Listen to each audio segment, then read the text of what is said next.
अगर आप लोग स्टॉक मार्केट में इन्वेस्टमेंट करते हैं और अपने इन्वेस्टमेंट के पोर्टफोलियो पर अट्रैक्टिव रिटर्न्स कमाना चाहते हैं तो आज की वीडियो आपके लिए बहुत ही ज्यादा इंपॉर्टेंट है, क्योंकि आज के इस वीडियो में मैं आपको बताने वाला हूं उन सभी सेक्टर्स के बारे में जहां पर आपको आपके इन्वेस्टमेंट के पोर्टफोलियो को डाइवर्सिफाई करने के टाइम पर इन्वेस्टमेंट जरूर करना है। अगर आप इन सारे सेक्टर्स की टॉप परफॉर्मिंग कंपनीज में इन्वेस्टमेंट करते हैं तो आपके इन्वेस्टमेंट का जो पोर्टफोलियो है वो बहुत ही ज्यादा स्ट्रांग हो जाएगा और यहाँ पर आपको आपके इन्वेस्टमेंट के पोर्टफोलियो से काफी ज्यादा अट्रैक्टिव रिटर्न्स कमाने को मिलेंगी। और सबसे खास बात तो यह है कि बहुत सारे इन्वेस्टर्स के साथ नोट किया गया है कि अगर वो लोग इन कंपनीज के शेयर्स में इन्वेस्टमेंट करते हैं, इन सेक्टर की कंपनीज में इन्वेस्टमेंट करते हैं, तो उन्हें शॉर्ट टर्म में भी डबल डिजिट में रिटर्न्स कमाने को मिलते हैं। डिपेंड करता है कि आपने कौन सी कंपनी के शेयर्स में इन्वेस्टमेंट किया है और कितने टाइम पीरियड के लिए इन्वेस्टमेंट किया है। तो आज के इस इंपॉर्टेंट वीडियो में आगे बढ़ने से पहले अगर आप इस चैनल पर नए हो और आप लोगों ने अभी तक इस चैनल को सब्सक्राइब नहीं किया है तो सबसे पहले इस वीडियो को लाइक करो और इस चैनल को सब्सक्राइब करो। तो चैनल को सब्सक्राइब कर दिया ना, तो शुरू करते हैं आज की वीडियो को और जानते हैं उन सारे सेक्टर्स के बारे में। आपको आपके इन्वेस्टमेंट के पोर्टफोलियो को डाइवर्सिफाई करने के टाइम पर सबसे पहले इन्वेस्टमेंट करना है हेल्थ केयर के सेक्टर में। अगर आप लोग मार्केट में देखेंगे तो कोरोना वायरस पैंडेमिक आने के बाद से हेल्थ केयर की सर्विसेज की डिमांड काफी ज्यादा बढ़ गई है और इसी के साथ साथ अगर आपके पास इंश्योरेंस पॉलिसीज होती हैं,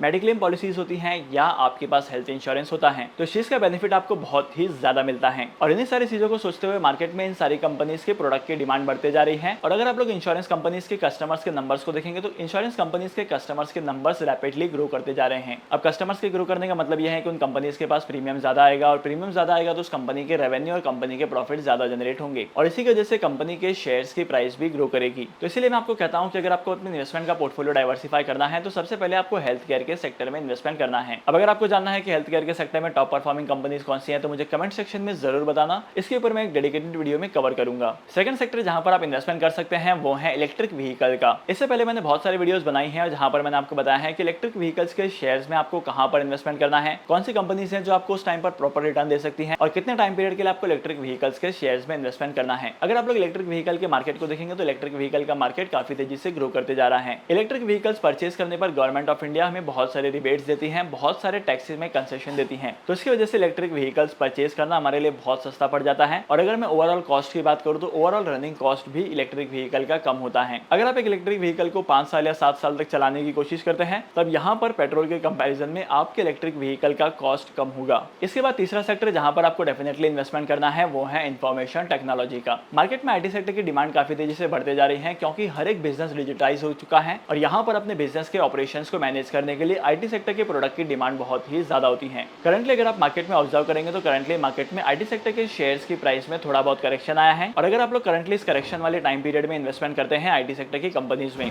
तो आपको बहुत ही ज्यादा अट्रैक्टिव रिटर्न्स कमाने को मिलेंगे। क्योंकि इसके पीछे का रीजन यह है कि अगर आप लोग आईटी सेक्टर की कंपनीज में भी इन्वेस्टमेंट करते हैं तो आपके इन्वेस्टमेंट करने का कॉस्ट भी काफी ज्यादा कम होगा। और स्टॉक मार्केट में इन्वेस्टमेंट करने का बेसिक प्रिंसिपल यही कहता है कि जितना ज्यादा आपका कॉस्ट कम होगा उतने ही ज्यादा आपको रिटर्न्स कमाने को मिलेंगे। इसके बाद अगला सेक्टर आता है इंफ्रास्ट्रक्चर और रियल एस्टेट का। रियल एस्टेट में इन्वेस्टमेंट करने का ट्रेंड आज से नहीं चल रहा है बल्कि हमारे दादा परदादा के जमाने से चल रहा है। आप लोगों ने कहीं पर इन्वेस्टमेंट किया है नहीं किया है इससे कोई मतलब नहीं निकलता, लेकिन अगर आप लोगों ने रियल एस्टेट में इन्वेस्टमेंट किया है, आपने इंफ्रास्ट्रक्चर के प्रोजेक्ट में इन्वेस्टमेंट किया है या आपने प्रॉपर्टीज में इन्वेस्टमेंट किया है तो यहाँ पर आपके प्रिंसिपल की सेफ्टी होती है, आपको फ्यूचर में काफी अट्रैक्टिव रिटर्न कमाने को मिलते हैं। क्योंकि अगर आप लोग प्रॉपर्टीज की वैल्यूज को देखेंगे तो मार्केट में कभी ऐसा होता नहीं है कि प्रॉपर्टीज की वैल्यू भी गिरने लगे। कुछ पर्टिकुलर टर्म्स एंड कंडीशंस होती हैं जहां पर प्रॉपर्टीज की वैल्यू कम हो सकती है लेकिन प्रॉपर्टी की वैल्यू जीरो कभी नहीं हो सकती है और जितने अमाउंट के इन्वेस्टमेंट आपने प्रॉपर्टीज में किया है उतने रिटर्न्स तो आपको कमाने को मिलेंगे ही। अब आपके दिमाग में यह आ सकता है कि अगर आपको प्रॉपर्टीज में इन्वेस्टमेंट करना है तो आपको ज्यादा पैसे की रिक्वायरमेंट पड़ेगी और आपको लॉन्ग टर्म के लिए ही इन्वेस्टमेंट करना पड़ेगा।